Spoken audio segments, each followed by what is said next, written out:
Easy and tasty recipes YouTube ಚಾನಲ್ಗೆ ಸ್ವಾಗತ.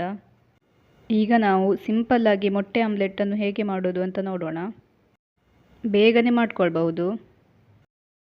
ಹಾಗೆಯೇ ನೀವಿನ್ನು ನಮ್ಮ ಚಾನಲ್ಗೆ ಸಬ್ಸ್ಕ್ರೈಬ್ ಆಗಿಲ್ಲ ಅಂದರೆ ಸಬ್ಸ್ಕ್ರೈಬ್ ಆಗಿ, ಬೆಲ್ ಐಕಾನ್ ಮೇಲೆ ಕ್ಲಿಕ್ ಮಾಡಿ.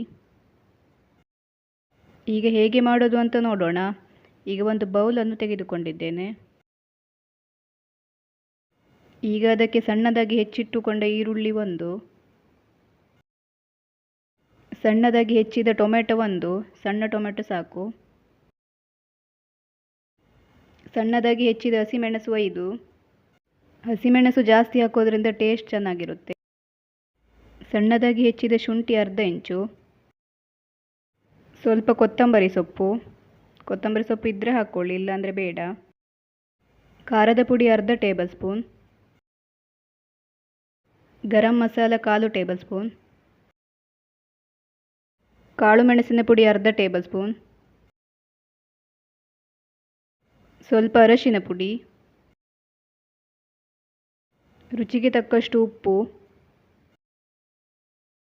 ಈಗ ಇದನ್ನು ಚೆನ್ನಾಗಿ ಮಿಕ್ಸ್ ಮಾಡಿಕೊಳ್ಬೇಕು.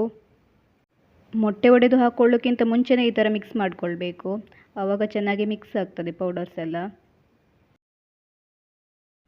ಇದೀಗ ಚೆನ್ನಾಗಿ ಮಿಕ್ಸ್ ಆಯಿತು.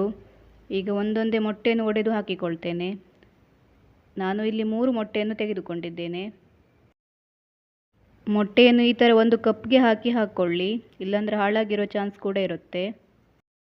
ಈಗ ಇದನ್ನು ಚೆನ್ನಾಗಿ ಮಿಕ್ಸ್ ಮಾಡಿಕೊಳ್ಬೇಕು. ಮೊಟ್ಟೆ ಚೆನ್ನಾಗಿ ಮಿಕ್ಸ್ ಆಗಬೇಕು ಮಸಾಲದ ಜೊತೆ, ಆ ಥರ ಮಿಕ್ಸ್ ಮಾಡಿಕೊಳ್ಬೇಕು. ಇದೀಗ ಚೆನ್ನಾಗಿ ಮಿಕ್ಸ್ ಆಯಿತು. ಈಗ ಗ್ಯಾಸ್ ಮೇಲೆ ಒಂದು ತವಾವನ್ನು ಇಟ್ಕೊಂಡಿದ್ದೇನೆ. ಲೋ ಫ್ಲೇಮ್ನಲ್ಲಿ ಇಟ್ಕೊಳ್ಬೇಕು. ಈಗ 1 ಟೇಬಲ್ ಸ್ಪೂನ್ ಎಣ್ಣೆಯನ್ನು ಹಾಕಿಕೊಳ್ತೇನೆ. ಎಣ್ಣೆ ಬಿಸಿಯಾದ ನಂತರ ಮಿಕ್ಸ್ ಮಾಡಿ ಇಟ್ಟುಕೊಂಡ ಮಿಶ್ರಣವನ್ನು ಹಾಕಿಕೊಳ್ತೇನೆ. ಜಾಸ್ತಿ ದೊಡ್ಡದು ಮಾಡ್ಕೊಳ್ಳೋದು ಬೇಡ, ಮಗುಚಿ ಹಾಕಲಿಕ್ಕೆ ಆಗುವುದಿಲ್ಲ. 2 ನಿಮಿಷ ಹೀಗೆ ಇಟ್ಕೊಳ್ಬೇಕು. ಈಗ ಇದನ್ನು ತಿರುವಿ ಹಾಕ್ಕೊಳ್ತೇನೆ. ಈಗ ಜಾಸ್ತಿ ಹೊತ್ತು ಇಟ್ಕೊಳ್ಳೋದು ಬೇಡ, 1 ನಿಮಿಷ ಇಟ್ಕೊಂಡ್ರೆ ಸಾಕು. ಈಗ ತೆಗಿತೇನೆ. ತೆಗೆದು ಒಂದು ಪ್ಲೇಟ್ಗೆ ಹಾಕ್ಕೊಂಡಿದ್ದೇನೆ. ಈಗ ಮತ್ತೆ ಅದೇ ತವಾಗೆ ಮತ್ತೆ ಹಾಕಿಕೊಳ್ತಾ ಇದ್ದೇನೆ. ನಾನು ಮಾಡಿದ್ರಲ್ಲಿ 3 ಆಮ್ಲೆಟ್ ಆಗಿತ್ತು. ಈಗ 2 ನಿಮಿಷ ಆಯಿತು. ಇದನ್ನು ತಿರುವಿ ಹಾಕ್ಕೊಳ್ತೇನೆ.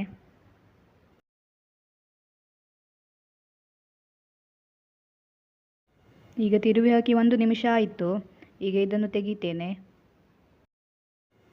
ಈಗ ಸಿಂಪಲ್ಲಾಗಿ ಎಗ್ ಆಮ್ಲೆಟ್ ರೆಡಿ ಆಯಿತು. ಬೇಗನೆ ಮಾಡ್ಕೊಳ್ಬೋದು. ಹಾಗೆ ಮಾಡೋದಕ್ಕೂ ಕೂಡ ತುಂಬ ಸುಲಭ ಇದೆ. ನೀವು ಕೂಡ ಒಮ್ಮೆ ಟ್ರೈ ಮಾಡಿ.